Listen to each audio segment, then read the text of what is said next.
I was just kidding. Good evening, everyone.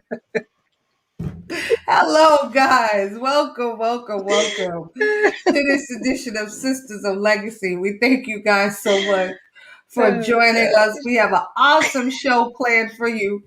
We are going to run our intro and we will be right back.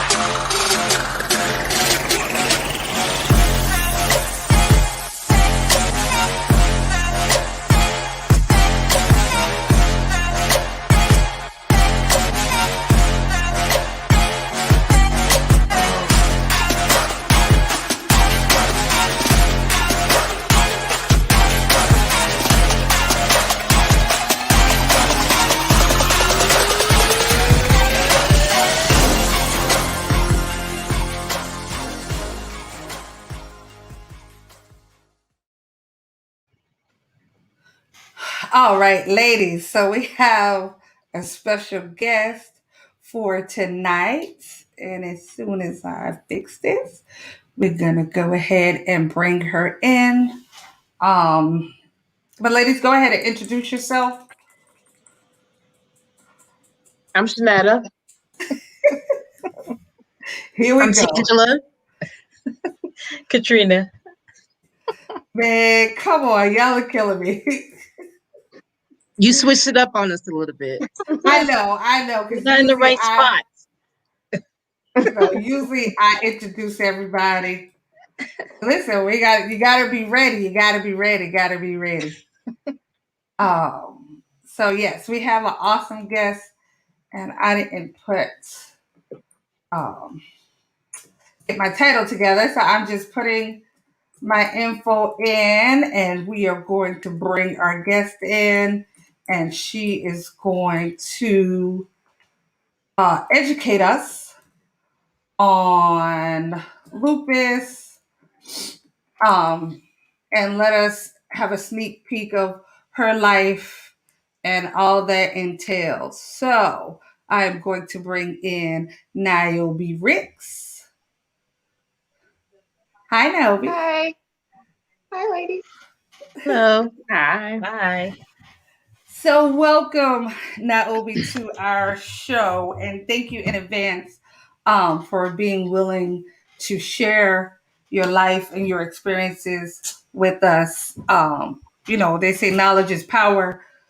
The more you know, I feel like it's beneficial to relationships, and just awareness goes a long way. So we wanted to have you on to bring awareness to lupus and all that entails. So we're gonna try not to do rapid fire questions. Okay. So we'll try to ease into it. So just tell us a little bit about yourself. Okay. Well, my name is Nyobie Gordon-Ricks. I'm 43 years old, originally from Long Island, New York. Currently, I live in Casa Grande, Arizona, and I am a lupus warrior, advocate, and ambassador to the Lupus Foundation of America. I'm married and I have 2 kids. Okay. And so tell us, what age were you when you were diagnosed with lupus? It was just before my 33rd birthday. So that was December 2010. Okay. And so you were diagnosed about 32. How long now do you realize that you were suffering from having lupus and not being aware of it? Well, my first symptoms started showing up when I was 13. So that would have been 19 years prior to my diagnosis. So I've been living with lupus for just about 30 years. Wow. So you said for 19 years undiagnosed? Correct. Is that common? Have you found out like that's something that can be common with this disease? Well, here's the thing when it comes to lupus. First of all, most people don't know what lupus is. Lupus is an autoimmune disease. It's chronic and there's no cure. What happens to a person who has lupus is that your immune system, which normally fights infections, doesn't know what's bad for your body and what's good for your body. So it just attacks everything, healthy tissue, organs, anything, anything in your body, it can and will attack. Okay. And you said there's no cure. What is your current treatment for your lupus? Currently, I take medication. I take Plaquenil, um, which is hydroxychloroquine, which some people may be familiar with COVID. I take steroids, and I take um, autoimmune suppressants, which help keep my immune system from being too active. Okay. Um, so and this is daily medication? This is daily medication, multiple times a day.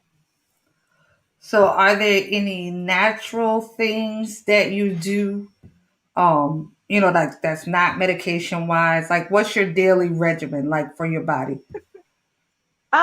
It varies, depending on how you feel, depending on how I feel.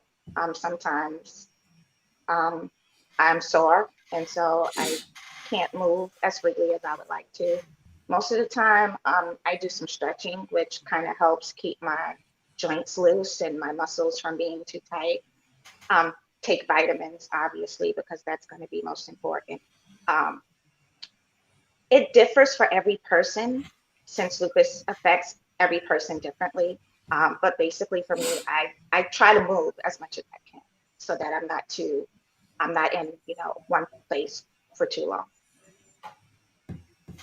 Okay. And you said you're an ambassador for lupus. What is that like? What does that entail? Being an ambassador entails doing advocacy, doing education, um, just spreading as much lupus awareness as possible, whether it's at health fairs, whether we do education seminars. It's just about lobbying for more lupus support and education. So that's what we do. Okay. Um, so, and you're saying more support, like in terms of what? Financial, resources, what? Like, It's for everything. It's for research, it's for treatments, it's for support for those who find it difficult to get it. It's being able to get medication to those who are underinsured or uninsured.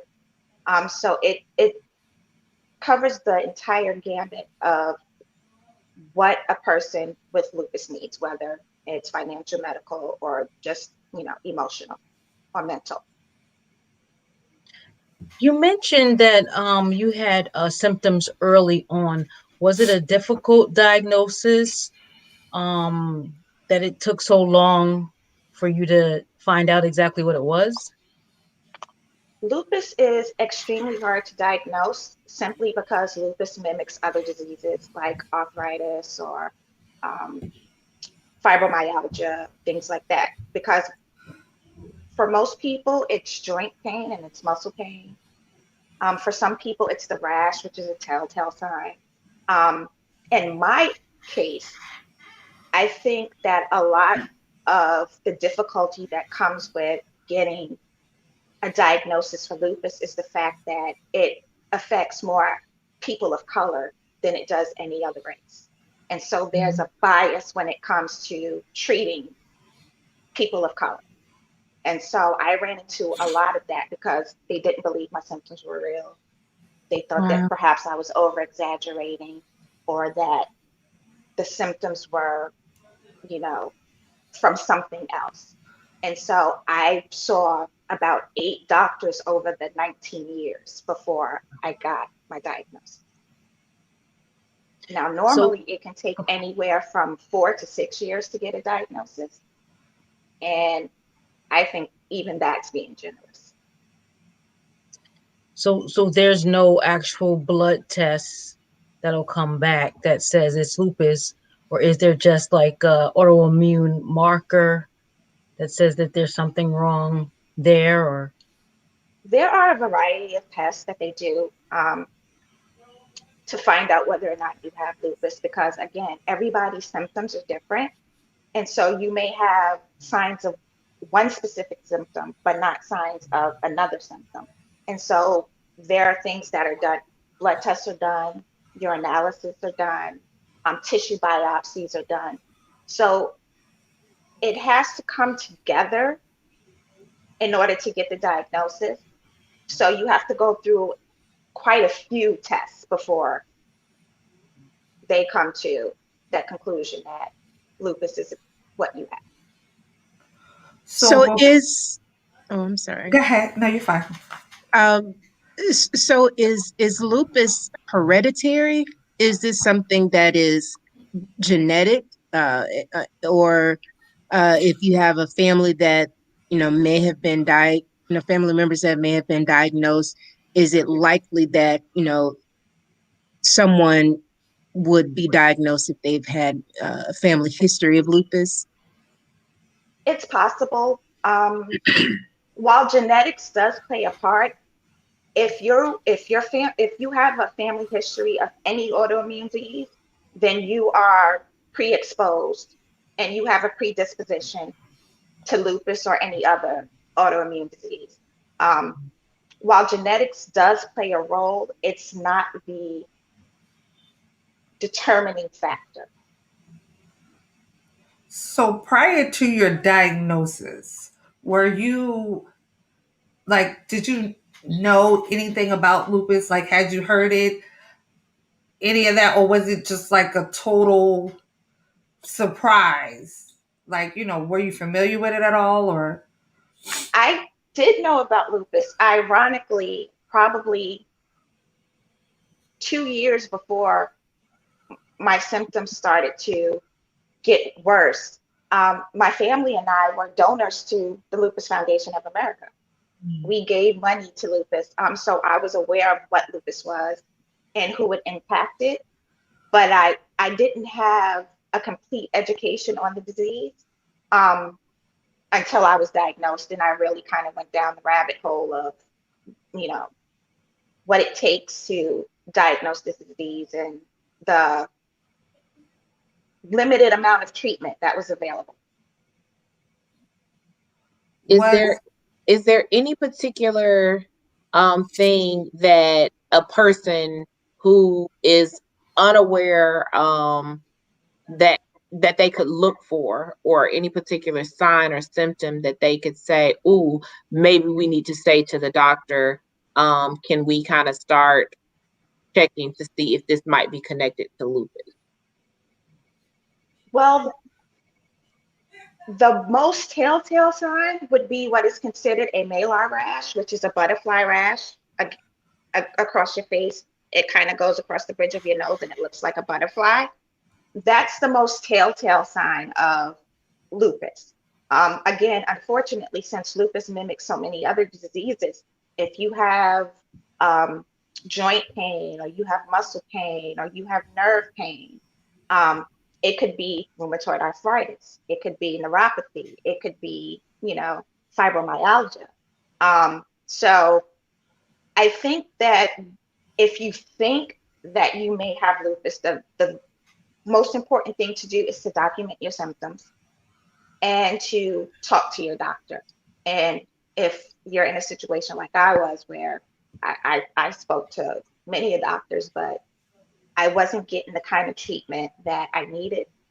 And hindsight is 2020, but I was a minor, so I was, you know, I couldn't just go. I couldn't really advocate for myself.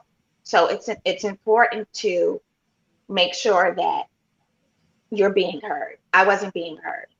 And so I ended up just staying silent until these factors came together, which kind of led me down a path to getting my diagnosis.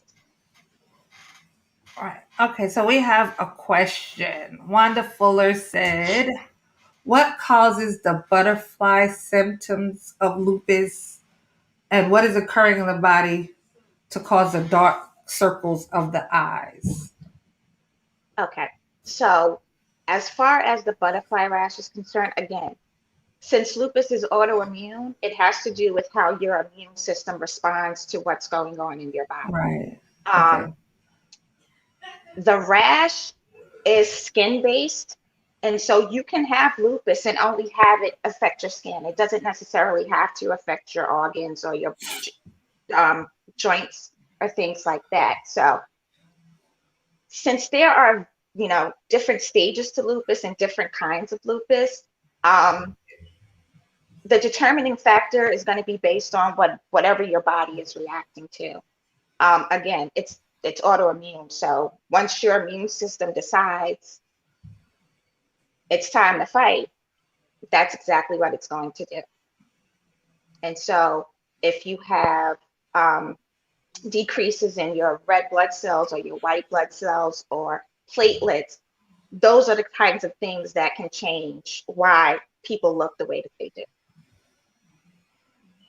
This is a broad question, but what is how does lupus impact your daily life? How does it show up? Does it inhibit you from doing anything? What is that like? It can. It can definitely make it difficult to get out of bed in the morning if my joints are swollen. If I'm in a lot of pain, then it makes it very difficult to move. And do simple things like brushing my teeth if I'm in a lot of pain. Um, After I got my diagnosis in 2010, my symptoms kind of went into overdrive, and I literally could not get out of my bed. I was in so much pain, and my extremities had so much inflammation that it hurt to move. So when you're in a situation where you're having a flare up, which is when your lupus is in a pretty active state and it's causing you a lot of discomfort, it's really difficult to do anything. So depending on where my disease activity is, that kind of drives how I move. Are there certain things that cause flare-ups for you, or is that different from person to person? What causes a flare-up? It's definitely different from person to person. For me, specifically, stress is a big reason why I can have a flare up. If I overdo my activities, I can have a flare up. If I get sick, if I get a cold or an infection, then I can have a flare up. So while it's different for each person, there are telltale signs that can cause a flare. Okay, and Dwayne said, from seeing a close member with lupus, and it's like if we don't remember she has it, she suffers in silence. Is that something that you have done? Where you just try to brave it out and not say today is a bad day, maybe like with the kids, especially when they were smaller. For me, it's it's very hard for me to express that I'm not feeling well because I lived so long in silence with my lupus. So it just became normal to me to suffer in silence. Um, and a lot of times we do it because we always get unsolicited advice from people who have no idea what this disease is, but they think that they have the cure all. And so you find that sometimes you just, you know what, I don't want to hear, I don't want to hear that I need to exercise more. I don't want to hear, that I Right. need to, stop drinking soda, or, that it's all in my mind. I don't need all of these antidotes Right. that really don't help me. And then in the beginning, my mom didn't believe me. She thought that I just didn't want to go to school. And so you have people who think that you're making it all up because you're lazy, or, so yeah, if we don't talk about this disease and how it affects us, then we are more apt to live with it in silence because we don't want the judgment. So when you did receive your diagnosis, was there a sense of relief? Were you angry because so much time had passed? Like initially, what were your feelings? I had normalized what I was going through um, so much that I was relieved. I was relieved that I had an answer to what was wrong with me, but I wasn't angry. Finally, it for me, it was finally, this is vindication for me because I knew something was wrong with me and nobody else believed me. Right. And so I really, I didn't think about anger. What I thought about was what my life was going to be like going forward because of this diagnosis. My kids were 8 and 3 years old at the time. Um, and so I was more concerned about how it was going to impact my ability to take care of them, because at the time of my diagnosis, I didn't even realize how sick I was. Because again, when you live with something for so long, you either make excuses for why you feel the way you do, or you just completely ignore it and you try to go about your business as usual, which is really what I did. So ultimately, what type of supports does a typical person with lupus really need to be able to kind of get through day-to-day activities, whether it's taking care of children, working, or other, relationships or whatever? What type of understanding and supports does a person need? Well, the first thing you need to do is, if you do have a support system, you need to educate them on the disease and how it impacts you personally. Because what happens more often than not is that um, people generalize what they think a person with lupus goes through. Oh, well, my aunt had lupus, or my cousin had lupus, or my friend has lupus, and they're doing just fine. So how come they're doing this and they're doing that, but you can't do this and you can't do that? Well, is their lupus just on their skin? Do they just suffer with pain? You know, or are they anything like me, where it affected my brain and my kidneys and Mhm. I could barely put a sentence together? So the most important thing is having a support system that's educated on what lupus is, making sure they understand how lupus affects you. And the biggest thing for me is communication. You have to be able to talk about what's going on with you without judgment. And because I was so afraid of the judgment that I was going to get, I kept a lot of it to myself. Okay. And we have a And question. patience is a big thing, because we go through some things and our personalities change because of our pain. Um, I personally suffer, in the beginning, I suffered from anxiety and I had panic attacks because I couldn't get my pain levels under control, and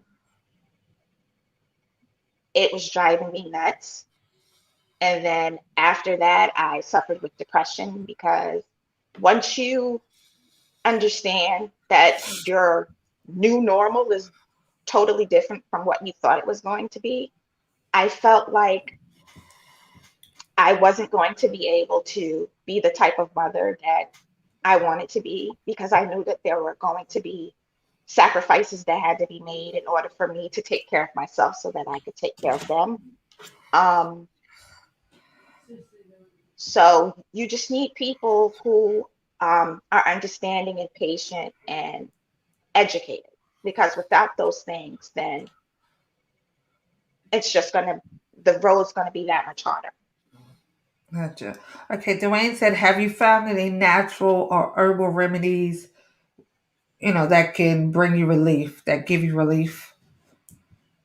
What I found that helps is multivitamins, because they help replenish some of the things that my body loses, like calcium and vitamin D, um, omega 3s, because I'm not a big fish eater, but I can take the omega 3s and it will help supplement some of the things that I may not, eat.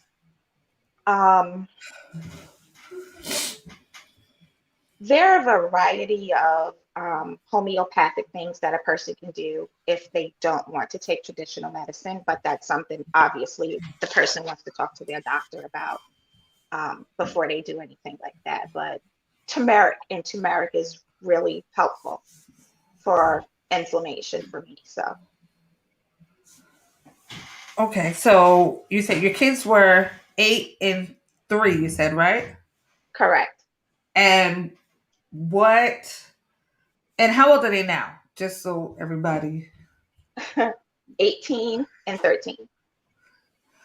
Okay. And so, and now I guess it's an assumption to say, your children are really aware of how to assist you, during flare ups, and their education level, on the disease. Like, what is that like for? Oh, yes. Yeah. I definitely make sure to tell them. Well, I try to make sure to tell them when I'm not feeling well. Again, it's really hard for me to communicate those things after living with it in silence for so long. Um, but yeah, when if I'm in a situation where it's just impossible for me to do anything, then I let them know, and that, they're pretty self-sufficient now. So, they can do a number of things on their own. I take them with me um, to anything I'm doing that's lupus related. Um, in the beginning, I would take family members to the doctor with me so they could sit and talk to the doctor, so the doctor could explain to them, okay, this is what she's experiencing, this is the kind of support she needs. And a lot of time I took them because I would go to the doctor and I couldn't remember anything he said to me. So, I would get home and they would be like, oh, how'd your doctor visit go? I couldn't remember. So I had to take support with me so they could be like, okay, well, the doctor said you need to do this, you need to do that. But yeah, they're pretty educated on the disease. They understand that if I'm flaring or I'm not feeling well, that I need to rest. And again, since they're pretty much self-sufficient, they can kind of take care of themselves. Okay, so like simple stuff. Do you still drive? I do still drive. I do still go food shopping, even though, it may take me longer than it normally does. I can still do most normal things. I just have to pace myself when I do. Okay. So I saw once, I think you went to like the Grand Canyon or something. Yes, that was a field trip for my daughter's class. And yeah, it was a 5-hour drive from where we live. So sitting in the car for a long time, definitely made my, muscles and joints a little sore. But once we started moving and walking around the canyon, again, I paced myself so I didn't overexert myself. And it was a nice time. Okay, Is there? so I know you mentioned, and I was actually jotting down some of those things that you mentioned, especially about the vitamins, the omega, and the turmeric. Is this a disease preventable? Is there a way to build your immune system, or is it kind of, when it comes, it just comes? Again, it's part genetics, it's part environmental. Um, so you can't really prevent lupus because it's an autoimmune disease. So if your immune system decides that it's going to take a vacation or it's going to wage war against your body, there's really not much you can do about that. For those who are healthy, who may have a family history of autoimmune disease, then I would say, obviously, do the things that, keep your immune system healthy.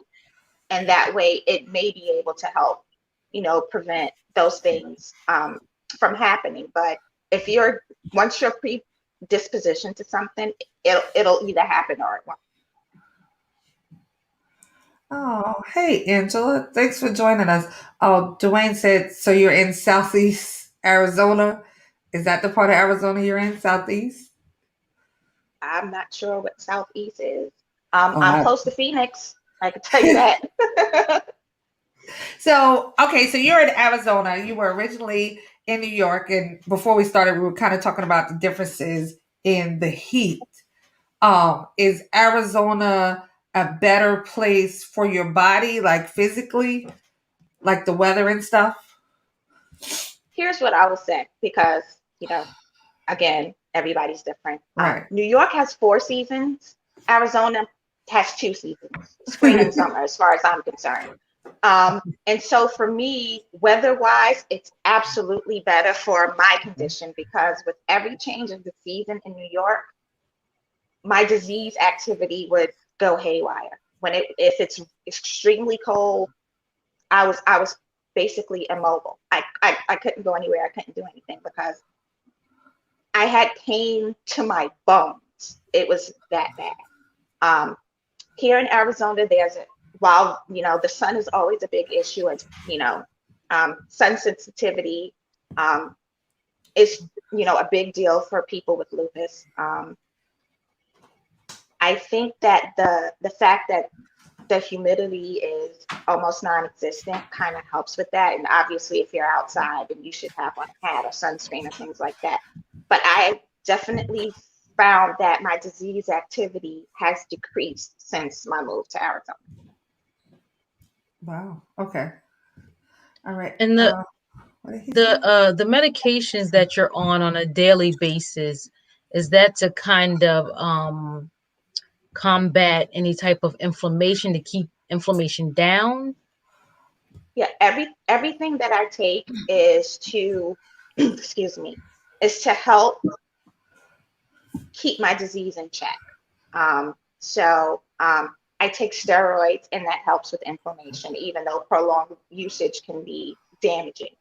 The Plaquenil is to help with the lupus symptoms itself.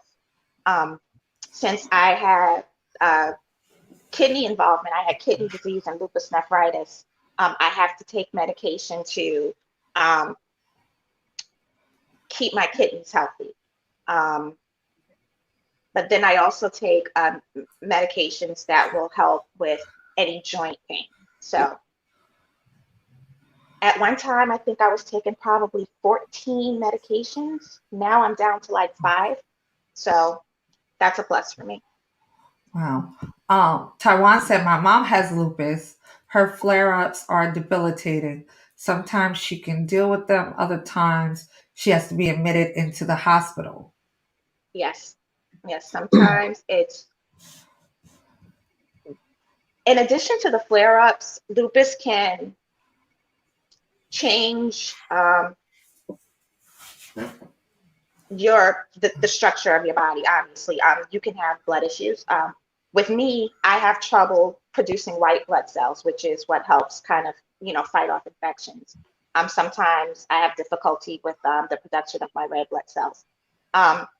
Thankfully I haven't needed to be hospitalized when it comes to my lupus, but there are some people who definitely do need hospitalization to help bring the disease activity down.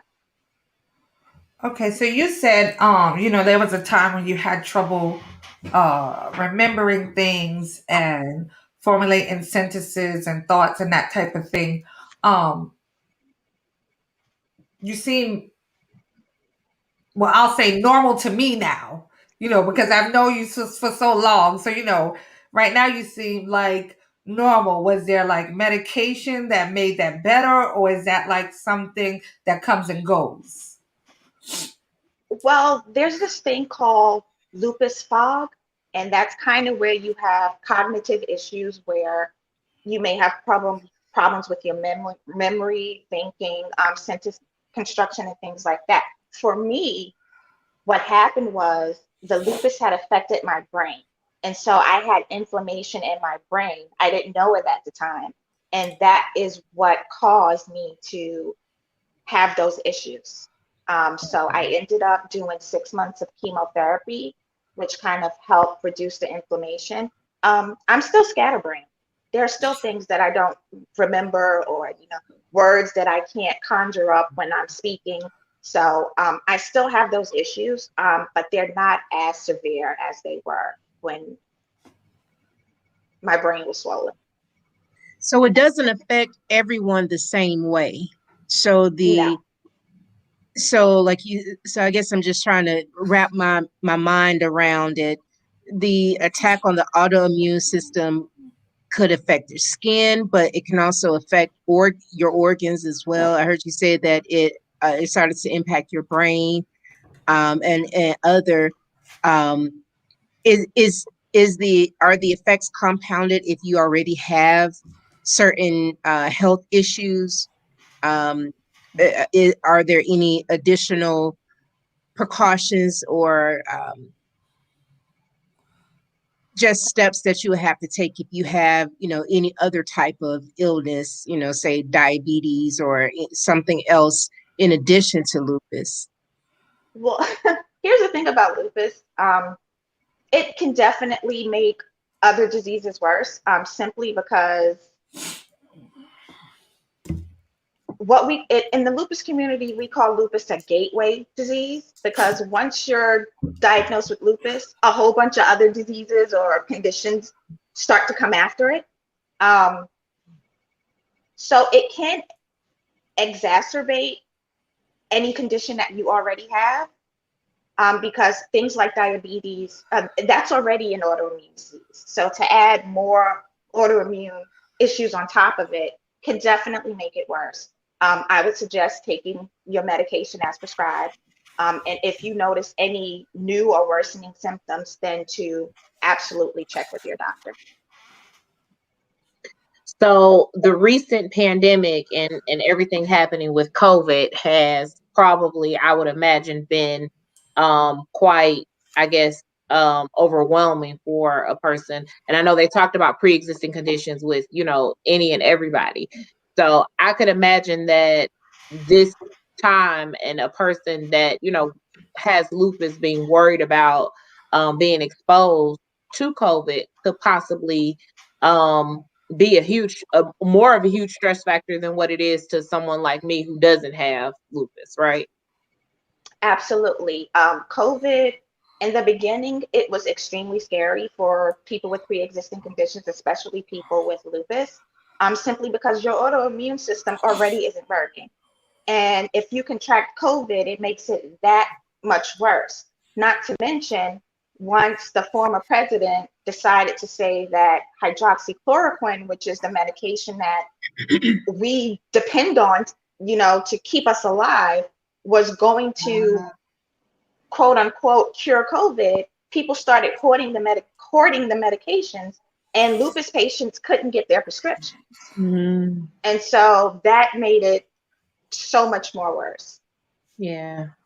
Wow. Okay, so we have a question. Wanda Fuller said, so do you require several different antibiotics to combat infections due to your white blood cell issues? And does this break down your immune systems even more? Lupus patients normally should stay away from antibiotics, simply because you don't want to use anything that's going to boost your immune system. Obviously, if you have an infection, then your doctor's going to prescribe something for you, but they know your history, so they know what would be best for you and what wouldn't be best for you. Lupus patients don't want to use or take anything that will boost their immune system. That's a no-no. Okay. Explain why. Explain to us why. Because Why not? your immune system is already attacking your body, and if you make it stronger, it can make your disease activity worse. It can make it more severe. You want to calm down your immune system, not ramp it up. Okay. Because if you suppress your immune system, it's less likely to attack organs or, cells or tissues in your body, because your immune system is used to fight off the things that are bad for your body. But with, like I said earlier, with lupus, the immune system can't tell the difference, and so it will attack anything, including healthy organs. And so you don't want to you don't want to boost your immune system. You want to suppress your immune system so that the disease activity stays limited and, as low as possible. Okay, so like okay, let's just deal with some very basic, I don't know, girl stuff. Like, do you still wear heels? Well, if you know me, I've never worn heels unless I absolutely had to. So no, I am a jeans and sneakers girl. So No. that's kind of where I stay. Unless my feet are swollen, then I can't wear anything. But no.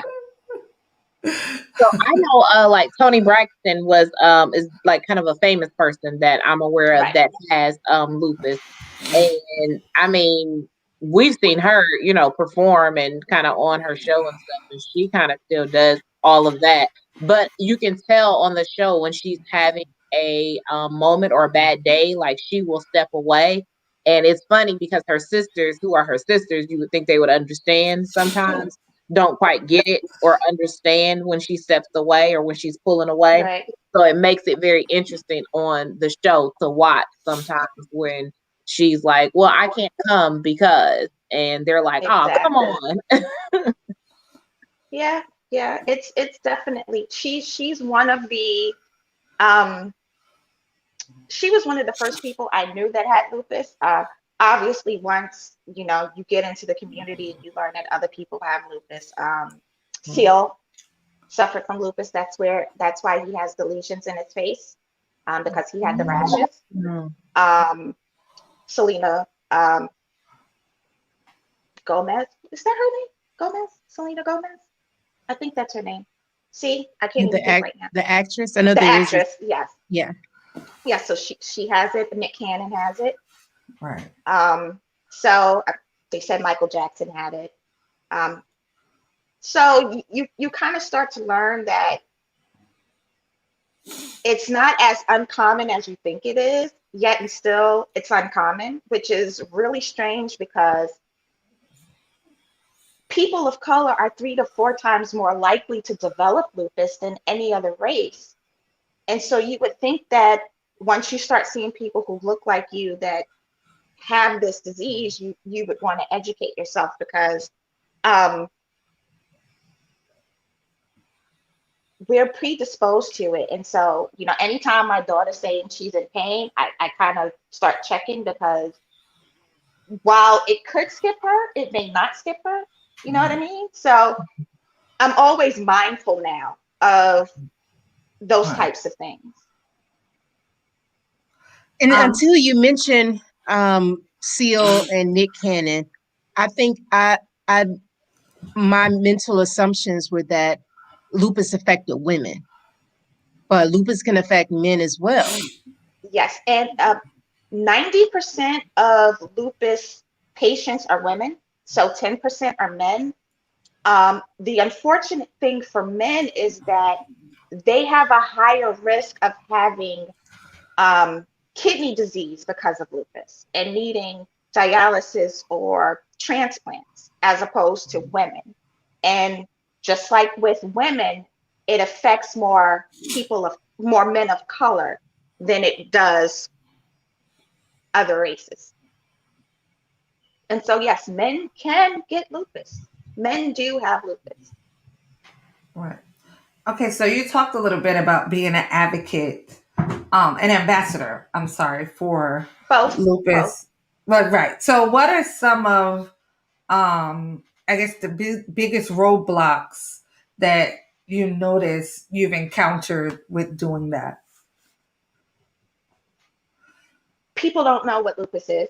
You find that about 65 to 70% of Americans have no idea what lupus is. And so it's hard to get the kind of support that we need because there's so little known about lupus, especially when it comes to the medical community. Because when they teach and educate about autoimmune diseases, lupus is probably the very last thing they talk about, if they talk about it at all. Right. It's not very prevalent in the medical community. And it's affecting us as a Right. culture. So Yes. we're already behind the 8 ball once, it is diagnosed. So that's compounded effect. Absolutely. Okay. Oh, Taiwan said, I got to the party a little late, but have you tried any holistic medicines? If so, did you find the holistic approach work better than the traditional medicine?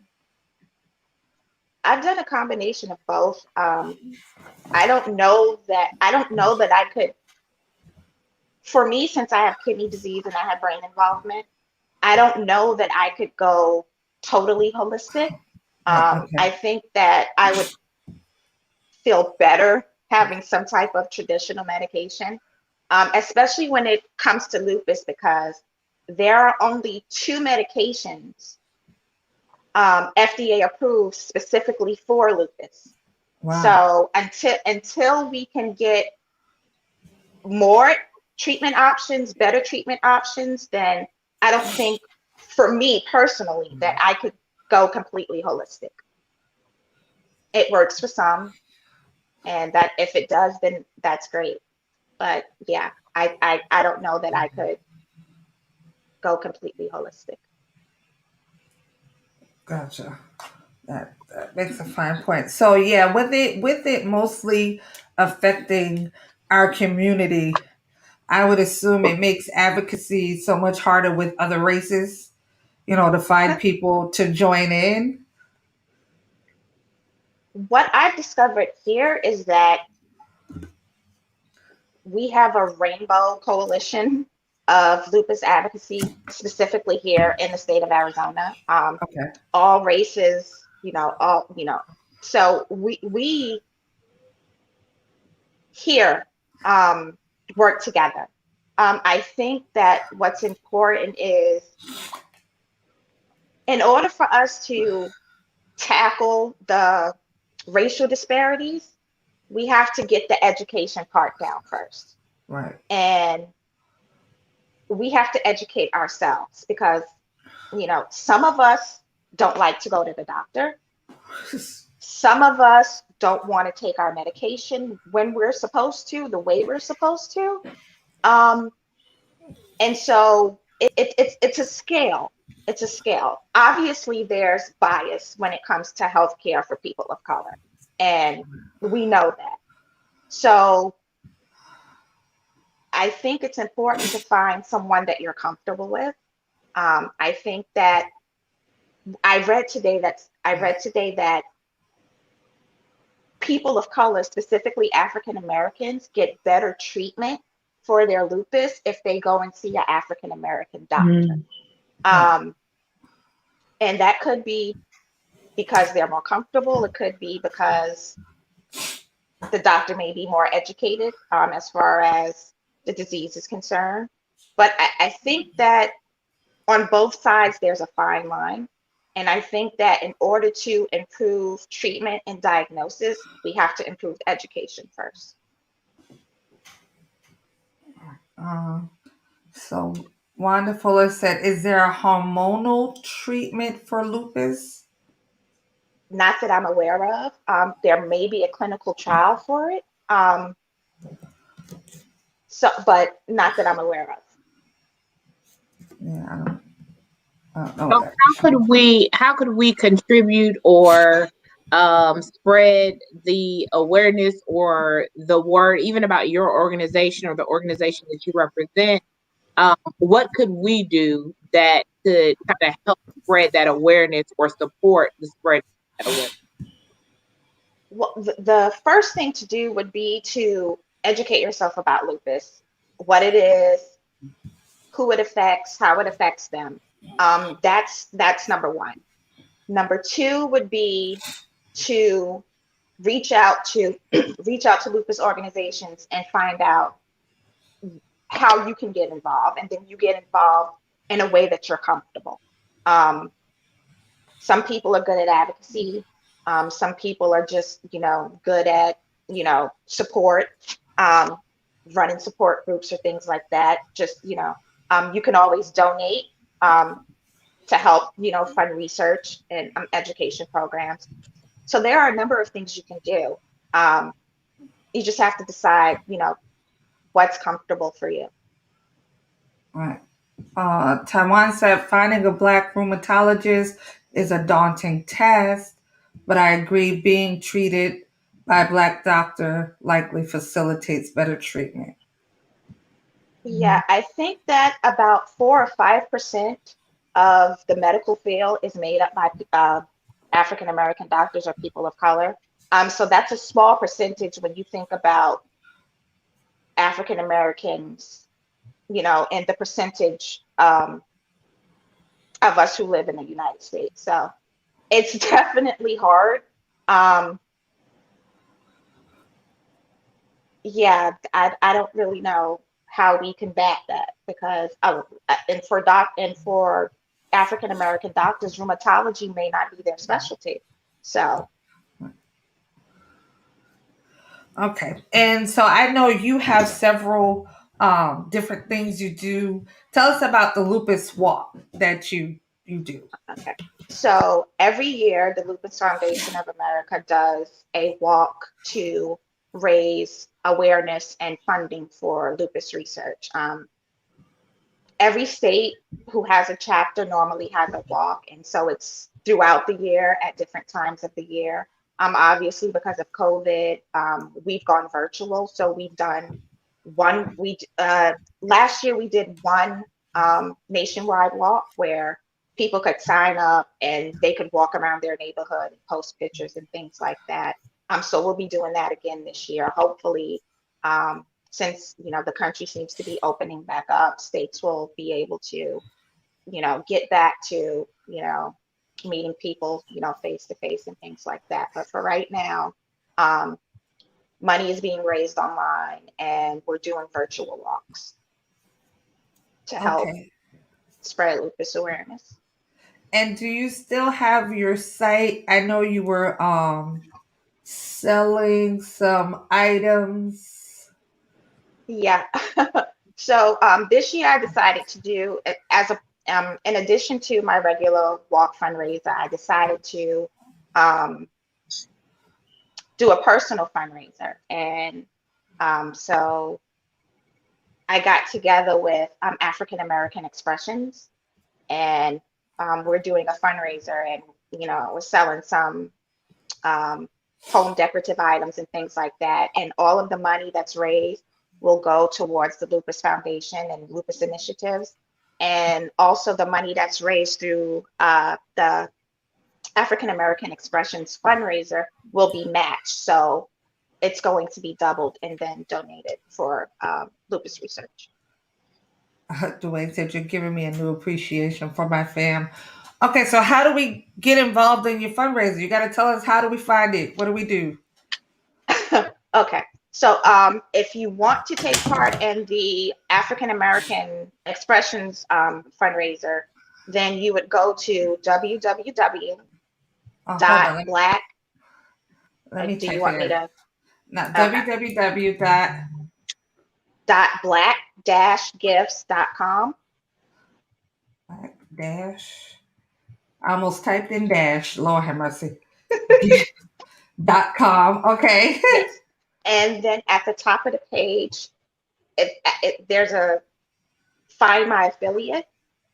And so in order for me to receive the credit, you need to shop with my affiliate number. Yeah. Okay. Which And is, hold on, let me add that. And what's the affiliate number?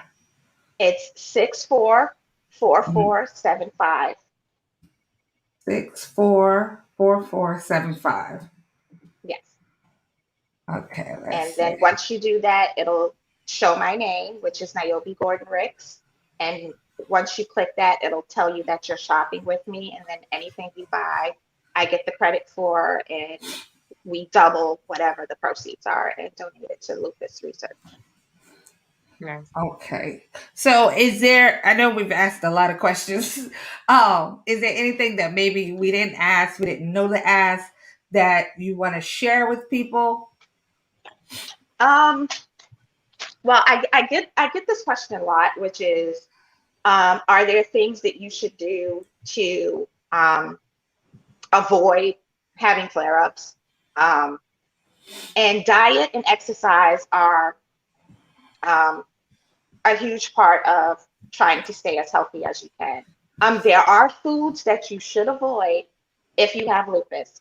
Things like obviously any fried foods, um, anything that has a lot of sugar. You probably shouldn't drink soda. Limit your. Hold on. You just said, let's go back. Because, wait, Okay, we so did all I'll slow agree. down.